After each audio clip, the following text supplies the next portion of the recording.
ер нь хуульчдын дунд болон мэрэгчлэнүүдийн дунд үндсэн хуулийн шүүх байх ёстой, үндсэн хуулийн цэц илүү улс төрийн шийдвэр гаргадаг болоод хуурчлаа гэдэг одоо ийм хардтаасаа илүү баримттай дүгнэлтүүд их сүүлийн үед хүчтэй гараад эхэллээ.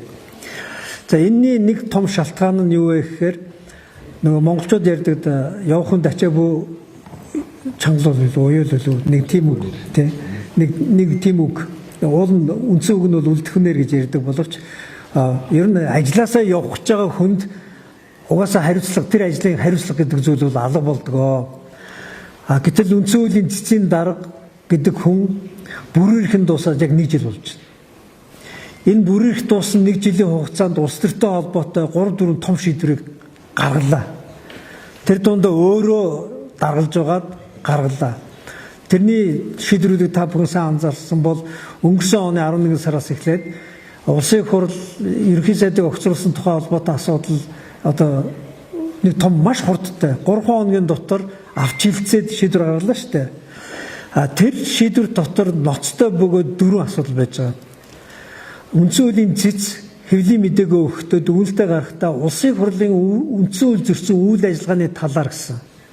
Монгол улсын үндсэн хуулийн дээр улсын хурлын гаргасан шийдвэрийн талаар үндсэн хууль нийцэж гэнэ үгүй юу гэж дүгнэлт гаргах хэрэг үндсэн хуулийн цэцэд байдаг болохоос биш улсын хурлын үйл ажиллагаатай холбоотой дүгнэлт гаргах хэрэг байхгүй, үндсэн хуулиар байхгүй.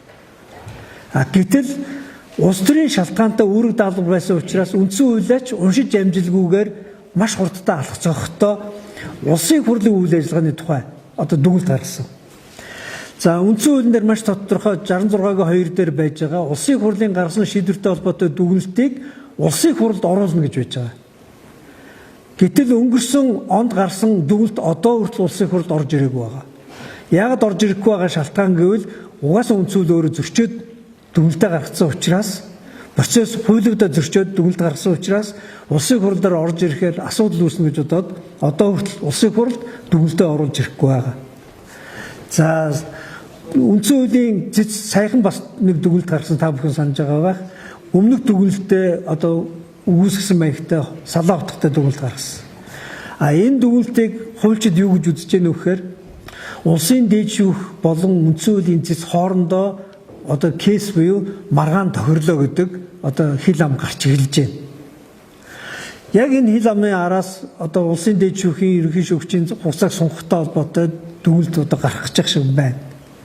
За энэ бүхэн ингээд харахаар үндсэн хуулийн цэцгийн хууль тогтоомж болон үндсэн хуультай илт зөрчилдсөн агуулгатай дүгнэлтүүд гэхдээ улс төрийн ашиг хонжоотой дүгнэлтүүд гараад байна гэдэг ийм одоо хилцүүлэг хуулийн салбар дотор нэлээд чанга өрнөж байна. Гол шалтгаан юу вэ гэхээр ерөөсөө бүрээрхэн дууссан үндсэн хуулийн цэцгийн дарга бүрээрхээ чөлөөлөөд өөр албан тушаал руу очисон оронтой онгорхой байна. Энэ онгорхой оронтоон дээр чинь ерөөсөө үндсэн хуулийн цэцгийн шийдвэрүүд гойжод байна. Үндсэн хуулийн цэц ямар нэгэн байдлаар улс төрийн тохироо руу очиод байна. Чөлөөлөгдөх бүрээрхэн дууссан байгаа даргыг эргүүлж товлно гэдэг одоо аман тохироо болон хүлээлтэн дээр нь хүссэн шийдвэрээ эрх мэдэлтнүүд улс одоо эрх баригчид тодорхой нэр бүхий улс төрчид гаргаад байна. Тийм учраас ардчсан намын зүгээс өнөөдөр ямар байр суурь илэрхийлж байна гэхээр ер нь бүрээрхэн дууссан энэ албан тушаалтныхаа асуудлыг шийдэх ёстой юм байна. Орон гарсан одоо үндсэн хуулийн цэцгийн гишүүний орон дээр орныхын хүмүүсийг томилох ёстой юм байна. Үндсэн хуулийн цэц бол 9 гишүүний бүрэлдэхүүн дээр их судлаа хийх ёстой байтал одоо бол маргаантай нэг орон байхгүй гэдэг байдлаараа ер нь эрсдэлтэй маргаантай шийдвэрүүдийг гаргаад байна. Тэгэхээр үүнээс өмнө улсын их хурл одоо ажиллаа хийгээд хуулийн биелэлтийг шаардж хангуулах үүргийнхээ хүрээнд хууль тогтоомжийн дагуу энэ үндсэн хуулийн цэцгийн томилгоонуудыг хийе. Улсын их хурлын дарга энэ дээр одоо анхаарч ажиллаа хий. Ажиллаа хийхгүй байгаа улсын их хурлын цооргой дотор чинь одоо дээч хүртэл үндсэн хуулийн цэцтэй тохироо хийх замаар үндсэн хуулийн цэцээ шийдвэр гаргаж эхэллээ. үндсэндээ үндсэн хууль өөрөө манайчийг одоо манах системгүйгээр үндсэн хуулиа буцаагаад одоо зэрэмдэглэдэг хулгайлдаг тэр арга барил руугаа явлаа. Та бүхэн санаж байгаа бол давхар дээлтэй холбоотой асуудлаар хамгийн том үндсэн хуулийн хувилгаа тэнд явсан шүү дээ. Тэрний ард үндсэн хуулийн цэцэд бас итгэл олон нийтийн дунд бол буурсан. Одоо үндсэн хуулийн цэцгийн даргын энэ бас үл ойлгогдох хууль ёсны ихэд маш том эргэлзээтэй байгаа энэ байр суурин дээр үндсэн хуулийн цэц өөрөө хулгайд өртөх магадлал маш өндөр байна. Үндсэн хуулийн цэцэн гишүүнийг бүрэн эрхэн дууссан хүн үндсэн хуулийн цэцийг даргалж ийн гэдэг нь хамгийн эргэлзээтэй бөгөөд хууль ёсны гэж итгэхэд төвхтэй нөхцөл байдал үүсгэж байгаа.